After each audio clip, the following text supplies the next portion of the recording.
नमस्कार। आज हम पढ़ने वाले हैं व्याकरण विभाग के क्रिया विशेषण को।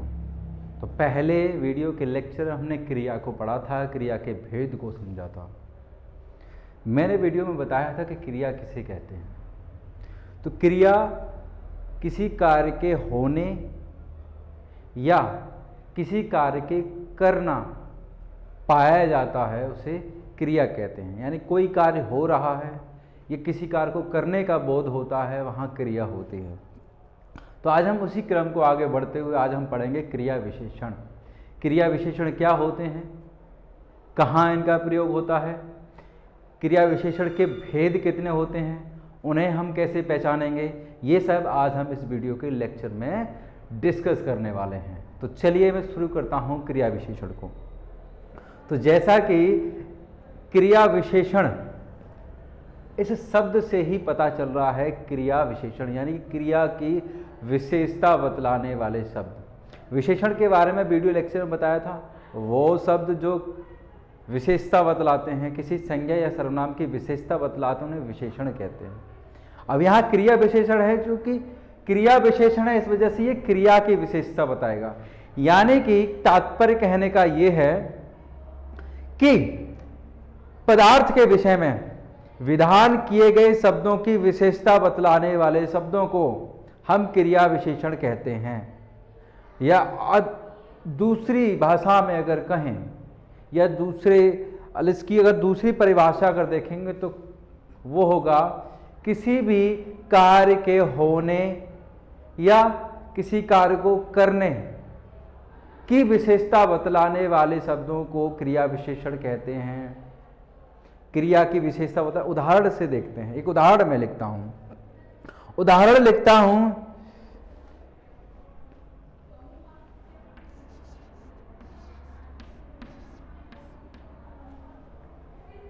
उदाहरण के लिए हो जाएगा मनोज धीरे धीरे चलता है। इसकी परिभाषा, क्रिया विशेषण की पहली परिभाषा मैंने बताई है, उसमें एक शब्द और जोड़ लो, अव्यय, अविकारी शब्द। वे अविकारी शब्द, वे अव्यय या वे अविकारी शब्द जो क्रिया की विशेषता बतलाते हैं, उन्हें क्रिया विशेषण कहते हैं। ये अविकारी होते हैं, इनमें विकार नहीं होता। तो अब उदाहरण से समझेंगे। मनोज करता है, चलता है क्रिया। अब कैसे चलता है, धीरे धीरे चलता है, यानी कि चलने की विशेषता बतलाई जा रही है कि वह धीरे धीरे चलता है। तेज चलता होता तो चलने की विशेषता होती तेज चलता है। यहाँ विशेषता चलने की क्या है, चलना जो कि एक क्रिया है, उसकी विशेषता है धीरे धीरे। इसी को कहते हैं हम क्रिया विशेषण। ऐसे अव्यय, अविकारी, अव्यय, ये धीरे धीरे, ये अविकारी होते हैं। वे अविकारी शब्द जो क्रिया की विशेषता बतलाते हैं, उन्हें क्रिया विशेषण कहते हैं। अब एक इस उदाहरण से समझ गए होंगे कि धीरे धीरे क्या है, क्रिया विशेषण है। अब मैंने यहां अविकारी लिखा है, अव्यय लिखा है, इसका अर्थ भी आपको बता देता हूं। अविकारी वो शब्द होते हैं जिनमें लिंग परिवर्तन पर, काल परिवर्तन पर, वचन परिवर्तन पर कोई प्रभाव नहीं पड़ता। यानी कि आप इनका वचन चेंज करेंगे, एक वचन से बहुवचन बनाएंगे या बहुवचन से एक वचन बनाएंगे, तब भी ये ऐसे ही लिखे जाएंगे। इनके संरचना में कोई भी बदलाव नहीं आएगा। काल परिवर्तन पर वर्तमान से भूतकाल में बनाएंगे, भूतकाल से भविष्य काल में बनाएंगे, भविष्य काल से वर्तमान काल में बनाएंगे। आप कैसे भी इस वाक्य का परिवर्तन कीजिए, ये हमेशा ऐसा का ही रहेगा, ये अपना रूप नहीं बदलेगा, इसमें कोई विकार उत्पन्न नहीं होगा। तो जहां शब्दों में विकार उत्पन्न नहीं होता है उन्हें अविकारी शब्द कहा जाता है, अव्यय कहा जाता है। इस वजह से मैंने इस शब्द का प्रयोग किया था। अब आप समझ गए होंगे। चलिए उदाहरण से समझते हैं। अविकारी जैसे मैंने कहा था, तो मनोज की जगह मनोज एक वचन करता है, चलिए मैं एक उसको बहुवचन करता बना देता हूं। हम धीरे धीरे चलते हैं।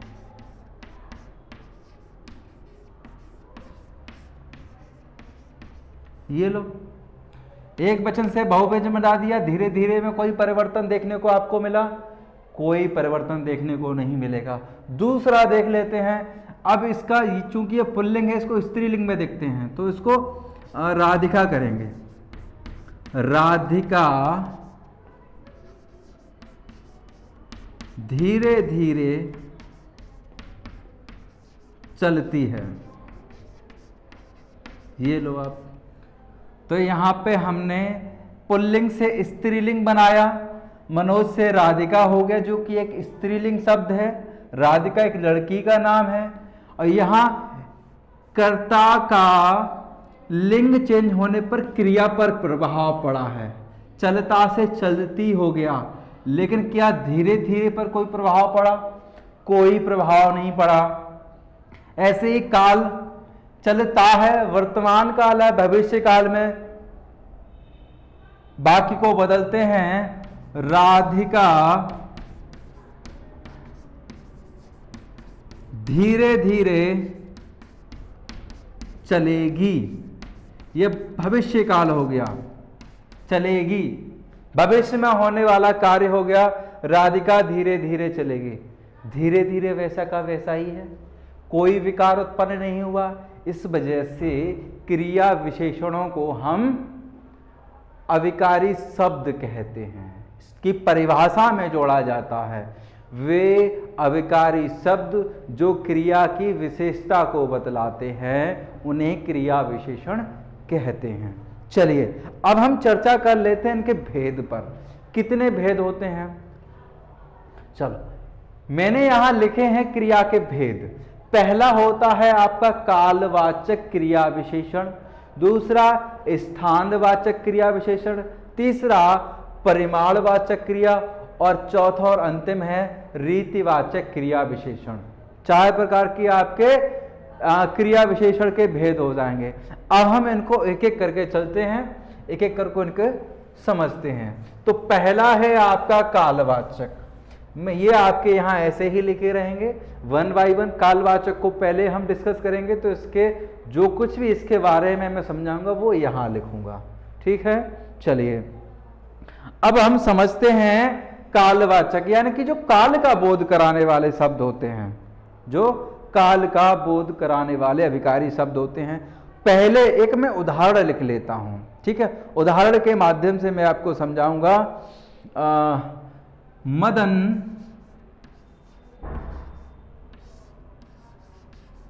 अभी आया। चलिए, मदन अभी आया। अब इसमें मदन तो आपका कर्ता हो गया, ये क्रिया हो गई, जो कि अब ये आपका अभी, या यहां कहें मदन अभी अभी आया, अभी अभी आया, तो वो भी आपका सही है। तो मदन अभी आया, ये आपका आना यहां क्रिया हो गई। अभी आया यानी कि उसके आने के बारे में बता रहा है कि अभी आया है, इसकी विशेषता बतला रहा है कि अभी आया है। ये आपका हो जाएगा क्रिया विशेषण, क्रिया विशेषण, ठीक है। अब यहां जैसा कि मैंने बताया क्रिया की विशेषता जो बतलाई जाती है वहां आपका हो जाएगा क्रिया विशेषण। जैसे मदन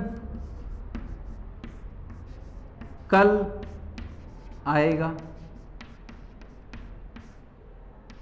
कब आएगा? कल आएगा। तो यहां आपके हो गई ये क्रिया कालवाचक क्रिया विशेषण, ये हो जाएगा। चलिए दूसरा इसको समझते हैं। वह कल आएगा, ये मैंने मदन कल आएगा या वह कल आएगा, यहां से हो जाता है ये। अब कालवाचक क्रिया विशेषणों में क्रिया के काल से संबंधित 3 प्रकार की विशेषताओं का बोध होता है। जैसे उदाहरण के लिए देखें, जैसे काल बिंदुवाचक समय बोधक, जो समय का बोध कराएंगे। अब समय का बोध कराने वाले शब्द कौन कौन से हो सकते हैं, वो मैं लिख देता हूं यहाँ पे, वाक्यों में उनका प्रयोग किया जाता है, ये आप वहां से समझ लेंगे। तो जैसे आज, कल, परसों, तरसों, नरसों, कब, जब, ठीक है। तुरंत, वह तुरंत आया, आने की विशेषता। तो यहां कुछ आज, कल, परसों, आज, कल, परसों, कल, कल हो गया, तुरंत, जल्दी, जल्दी के बाद सवेरे, पहले, यानी कि यहां आपका काल, काल से संबंधित होगा। जैसे कुछ समय बोधक होते हैं, ये समय बोधक हैं, ये समय का बोध कराएंगे।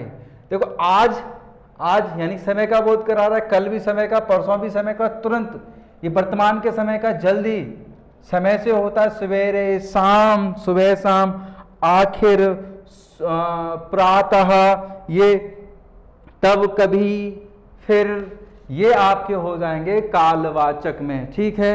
अगला कालवाचक में एक और होता है, जैसे हमेशा, क्या, हमेशा,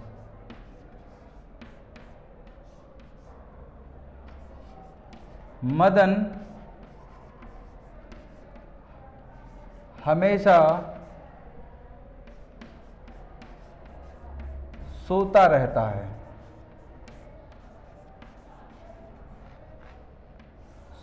सोना क्रिया हो गई, काल के बारे में बता रहा है, ये क्या कि हमेशा सोता रहता है। तो सोने की विशेषता इसने बतलाई है कि वो हमेशा सोता है, ये हाँ, ये हो जाएगा आपका कालवाचक क्रिया विशेषण, ठीक है। जैसे अब अगला देख लेते हैं, निरंतर, मदन निरंतर सोता रहता है, ठीक है। और दूसरे का प्रयोग कर लेंगे इसमें, वह आपका कि एक उदाहरण मैं वाक्य के माध्यम से ही समझाता हूं।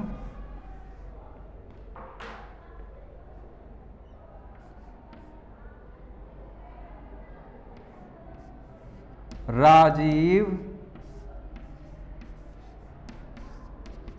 कभी न कभी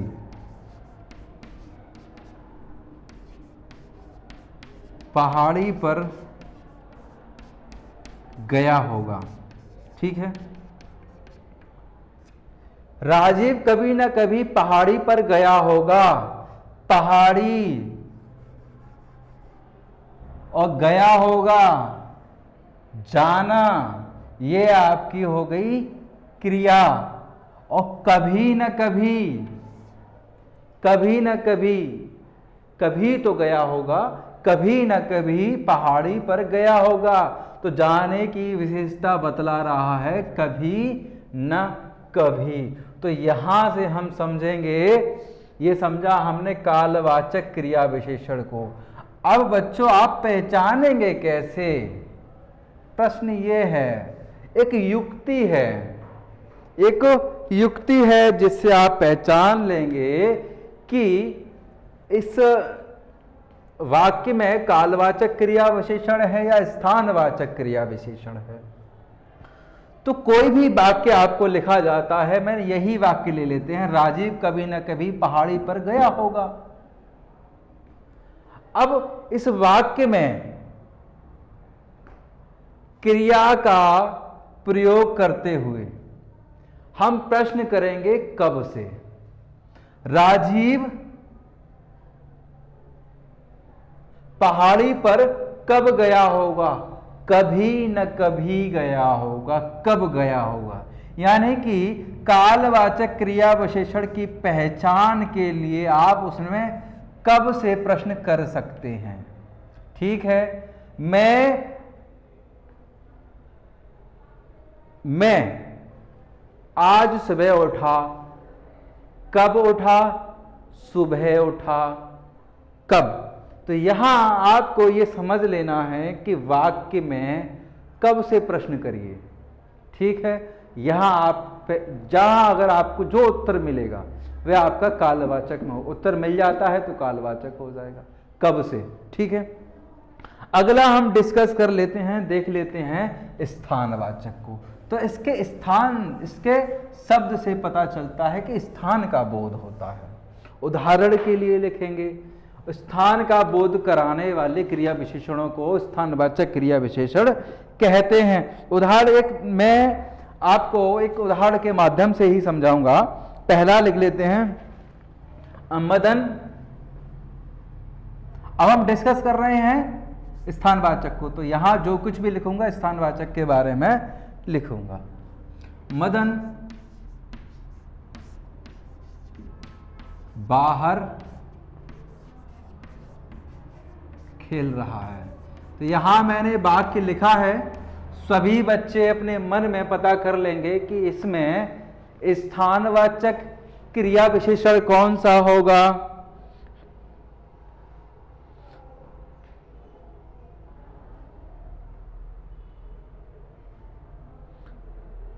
दूसरा एक उदाहरण और लिख लेता हूं। नवनीत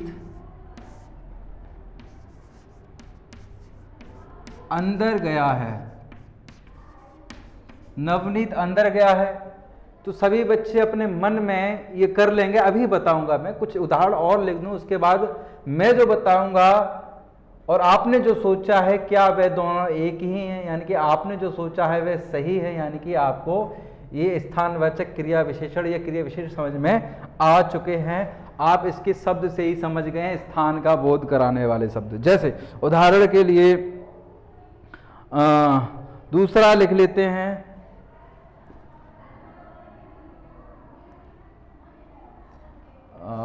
मदन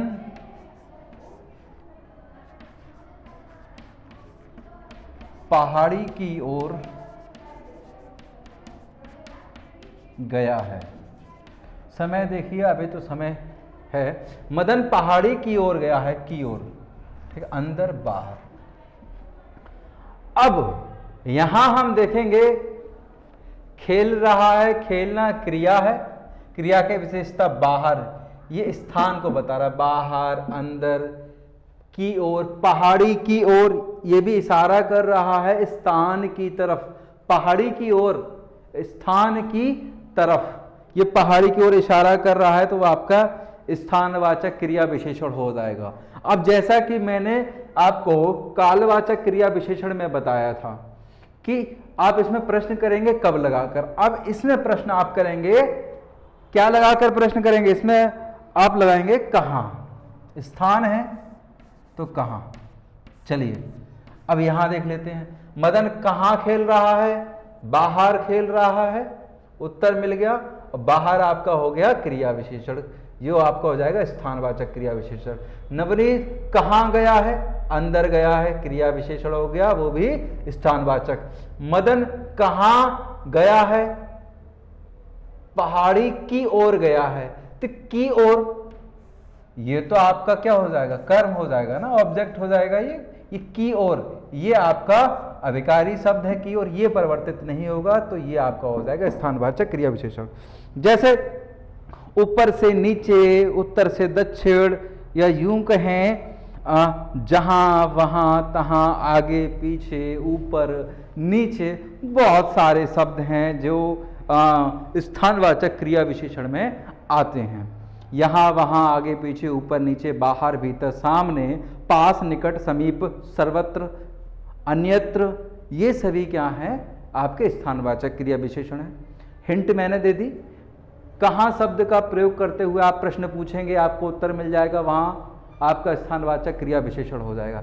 दूसरा परिमाणवाचक, परिमाण एक होता है आपका परिमाण होता है ऐसी जिनको आप गिन नहीं सकते, जिनको आप गिना नहीं जा सकता। तो जिन क्रिया विशेषणों के क्रिया के परिमाण या नाप तौल का पता चलता है। परिमाण किससे संबंधित होता है? परिमाण होता है बेटा नाप तौल से संबंधित होता है। किससे संबंधित होता है? यह आपका होता है नाप तौल से संबंधित। ये लीजिए, लिख भी दिया मैंने, नाप तौल से संबंधित होता है ये। अब उदाहरण से समझेंगे कि नाप तौल किस प्रकार की होती है, क्रिया की नाप तौल कैसे करेंगे हम। जैसे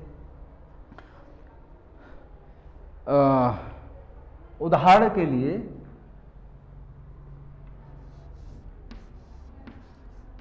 उतना ही खाओ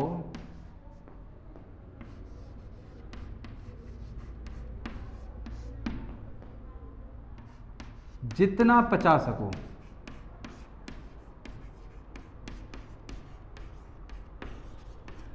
वाक्य है उतना ही खाओ जितना पचा सको। तो उतना और जितना, खाने के लिए मात्रा बता रहा है उतना ही खाओ, और पचाने के लिए मात्रा बता रहा है जितना पचा सको।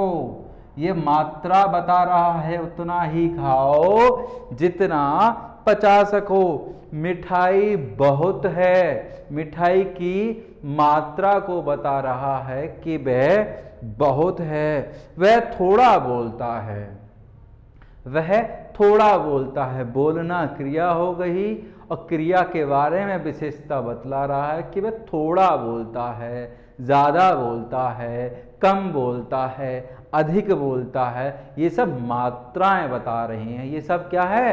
ये सब मात्रा है, परिमाण है। ये यहां आपका हो जाएगा परिमाणवाचक क्रिया विशेषण। जैसे कुछ उदाहरण से समझते हैं, कुछ उदाहरण के शब्द और बताता हूं आपको। शब्द कौन कौन से हो सकते हैं? जैसे लगभग,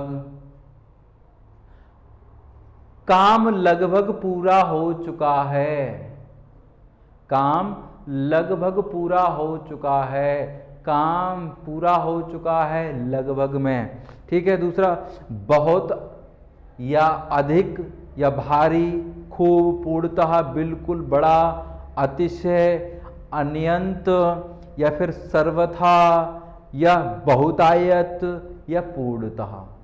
ये कुछ शब्द ऐसे बताए जो आपके हो जाएंगे परिमाणवाचक क्रिया विशेषण। ठीक है। अब परिमाणवाचक क्रिया विशेषण में तुलनावाचक भी शब्द आते हैं जो तुलना करते हैं। जैसे अधिक, अधिक, कम, इतना, जितना। ये क्या है? इतना, जितना, बढ़कर, मैं, यानी कि राकेश मदन से ज्यादा खाता है, ज्यादा। तुलना भी हो रही है, खाने की विशेषता भी बतला रहा है, ज्यादा खाता है, अधिक खाता है, कम खाता है। उतना खाओ जितना पचा सको, उतना खाओ जितना पचा सको। फिर आते हैं आपका, फिर है रीतिवाचक क्रिया विशेषण। अच्छा, एक जैसे मैंने यहां बताया था, आपको हिंट दिया था, कालवाचक क्रिया विशेषण के लिए आप कब से प्रश्न करेंगे, ये कहां से प्रश्न करेंगे, और ये इसका प्रश्न कैसे करेंगे? कितना या कितनी। ठीक है। इसका प्रश्न करेंगे कितना या कितनी। ये लिख लेंगे सभी बच्चे, मैं यहां नहीं लिख रहा हूं। परिमाणवाचक क्रिया विशेषण में, क्रिया विशेषण में हम प्रश्न करेंगे कि कितना या कितनी। उदाहरण के लिए एक, जैसे नरेंद्र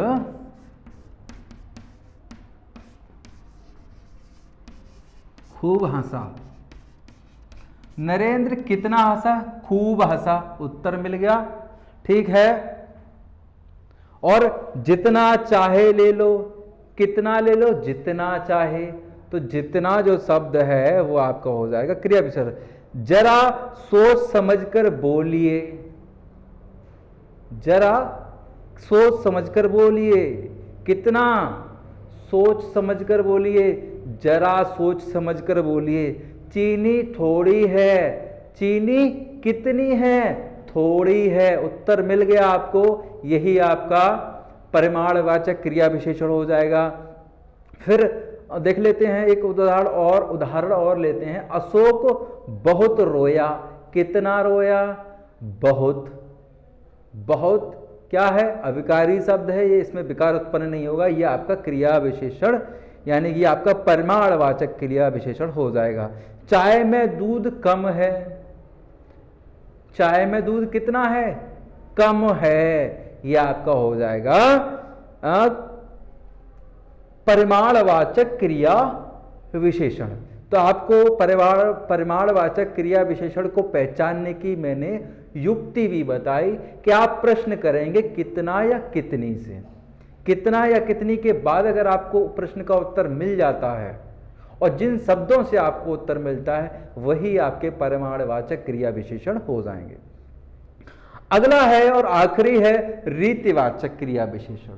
ठीक है, रीतिवाचक, ये आपको क्रिया के ढंग का पता चलेगा। क्रिया यानी कि कार्य के करने के ढंग जो होता है वही रीतिवाचक होता है। कार्य करने का ढंग, ठीक है, कार्य करने का ढंग या तरीका, ठीक है, ढंग, तरीका या विधि कह सकते हैं। कार्य करने की, कार्य के होने का तरीका, ढंग या विधि रीतिवाचक क्रिया विशेषण के अंतर्गत आती है। इसमें प्रश्न कैसे करेंगे वो मैं आपको बताऊंगा। फिलहाल उदाहरण के माध्यम से चलते हैं कि रीतिवाचक क्रिया विशेषण होते क्या हैं। दो उदाहरणों के माध्यम से समझाऊंगा आपको और आप समझ जाएंगे, ऐसा समझेंगे इस चीज को कि आप कभी भूलेंगे नहीं। चलिए पहला देख लेते हैं।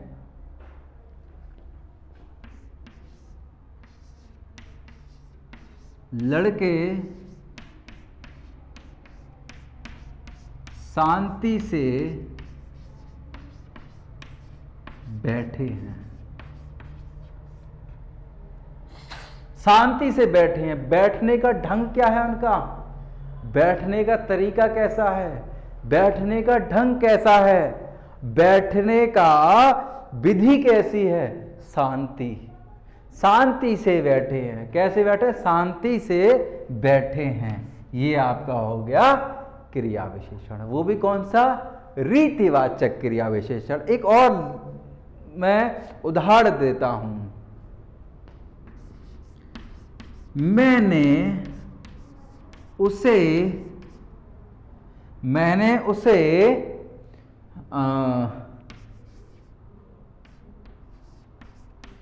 बुरी तरह पीटा।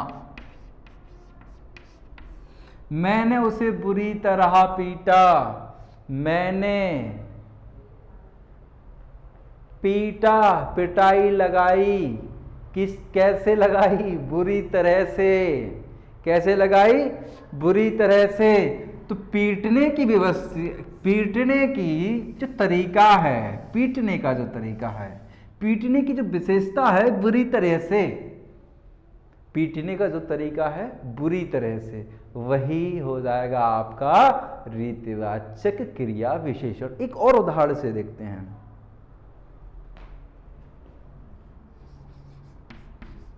धीरे बोलो,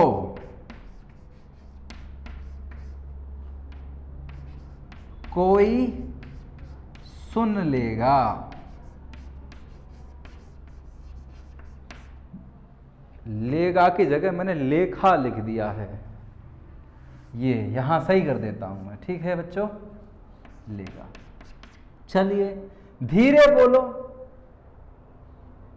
बोलने की व्यवस्था, बोलने की विशेषता क्या है? कि धीरे बोलो। बोलने की विशेषता है कि धीरे बोलो। तो यहां बोलने का ढंग क्या है? धीरे। बोलने का तरीका क्या है? धीरे। बोलने की विधि क्या है? धीरे। यानी कि अब ये बोलना आपकी क्रिया हो गई, इसकी विशेषता हो गई धीरे। यहां आपका हो जाएगा रीतिवाचक क्रिया विशेषण। किसी कार्य को, जैसे तुम जल्दी जल्दी से बोल रहे हो, जल्दी जल्दी से बोल रहे हो। बोलने की विधि क्या है? जल्दी जल्दी। बोलने का ढंग क्या है? जल्दी जल्दी। बालक ध्यान पूर्वक सुन रहे हैं। सुनना क्रिया है, क्रिया का यानी कि सुनना का तरीका क्या है? ध्यान पूर्वक। ध्यान पूर्वक आपका हो जाएगा रीतिवाचक क्रिया विशेषण। दुर्घटना क्यों और कैसे हुई? दुर्घटना क्यों और कैसे हुई? दुर्घटना क्यों और कैसे हुई? तो यहां प्रश्न वो कर रहा है क्यों और कैसे से। दुर्घटना जो हुई है कैसे हुई है यानी कि उसको तरीका पूछ रहा है, ठीक है। क्यों हुई है उसका कारण पूछ रहा है। मैं परीक्षा में अवश्य उत्तीर्ण हो जाऊंगा। अवश्य उत्तीर्ण हो जाऊंगा। उत्तीर्ण होना, पास होना आपकी क्रिया हो जाएगी और अवश्य उसकी विशेषता बतला रहा है, आपका हो जाएगा अवश्य क्रिया विशेषण, वो भी रीतिवाचक क्रिया विशेषण। श्यामा सितार काफी अच्छा बजा लेती है। श्यामा सितार को काफी अच्छा बजा लेती है। तो सितार को बजाने की जो क्रिया है उसके बारे में विशेषता बतला रहा है। अच्छे से बजा लेती है, ये कम बजाना जानती है। तो बजाना आपकी क्रिया हो गई। क्रिया बजाने के ढंग, अच्छे से बजाती है। बजाने के ढंग को, तरीके को, विधि को हम कहते हैं रीतिवाचक क्रिया विशेषण। अब इसमें जैसे कि बाकी के में कालवाचक क्रिया विशेषण, स्थानवाचक, परिमाणवाचक में मैंने बताया कि आपको कालवाचक में कब से प्रश्न करना है, भाववाचक स्थानवाचक में आपको कहाँ से प्रश्न करना है, परिमाणवाचक में नाप तोल होता है, कितना या कितनी से प्रश्न करना है। अब यहां आप प्रश्न करेंगे, वो कहेंगे कैसे, कैसा या कैसी। कैसे, कैसा या कितनी, ठीक। कितनी नहीं आएगा। कैसे और कैसा ये आपका हो जाएगा। और कैसी, कैसे, कैसा, कैसी, ठीक है। इनसे आप प्रश्न करेंगे। यहां आपका अगर उत्तर मिल जाता है वहां रीतिवाचक क्रिया विशेषण होगा, ठीक है। रीतिवाचक क्रिया विशेषण शब्द को पहचानने के लिए आप इनसे प्रश्न कर लीजिए। इनसे प्रश्न कैसे करेंगे? राधिका मधुर गाती है। राधिका मधुर गाती है। प्रश्न कैसे बनेंगे? राधिका कैसा गाती है। कैसा गाती है? मधुर गाती है, ठीक है। कैसा गाती है? मधुर गाती है। धीरे बोलो। कैसा बोलो? धीरे बोलो। लड़के शांत बैठे हैं। लड़के कैसे बैठे हैं? शांत बैठे हैं। सुमन धीरे धीरे चलती है। कैसे चलती है? धीरे धीरे चलती है। सचमुच वह बड़ा निडर है। सचमुच वह बड़ा निडर है। वह कैसा है? कैसा निडर है? कैसा, कैसा है? कैसा निडर है। यानी कि अब यहां कि सचमुच में है। सचमुच वह बड़ा निडर है। वृथा मत बोलो, व्यर्थ मत बोलो। कैसा मत बोलो? व्यर्थ मत बोलो। वह चुपके से खाता है। कैसे खाता है? चुपके से खाता है। यहां रीतिवाचक क्रिया विशेषण में आप समझ गए। उदाहरणों के माध्यम से मैंने समझाया कैसे प्रश्न करना है, इनके माध्यम से प्रश्न करना है। तो यहाँ आपका ये टॉपिक समाप्त हो जाता है क्रिया विशेषण का। तो क्रिया विशेषण की परिभाषा भी हमने समझी। क्रिया विशेषण की परिभाषा मैंने क्या बताई थी? वे अभिकारी शब्द जो क्रिया की विशेषता बतलाते हैं क्रिया विशेषण कहते हैं। भेद बताए मैंने, कालवाचक, स्थानवाचक, परिमाणवाचक और अंत में बताया था रीतिवाचक क्रिया विशेषण। सबको हमने उदाहरणों के माध्यम से भी समझा। अब इनको डिटेल में इनके उदाहरण जानने के लिए, जैसे कालवाचक क्रिया विशेषण शब्द हैं, यहां तो मैंने आपको कम ही शब्द बताए हैं, और भी शब्द होते हैं। तो कालवाचक क्रिया विशेषण के और शब्द हो गए, या स्थानवाचक के, परिमाणवाचक के, रीतवाचक के और भी शब्द हैं, और भी शब्दों को और उदाहरण के माध्यम से समझाया गया है। वो उसके लिए आपको इस वीडियो को डिस्क्रिप्शन में, इस वीडियो के डिस्क्रिप्शन में एक लिंक दी जाएगी टेलीग्राम चैनल की। उस टेलीग्राम चैनल पर जाकर आप क्रिया विशेषण के और उदाहरणों को समझ सकते हैं।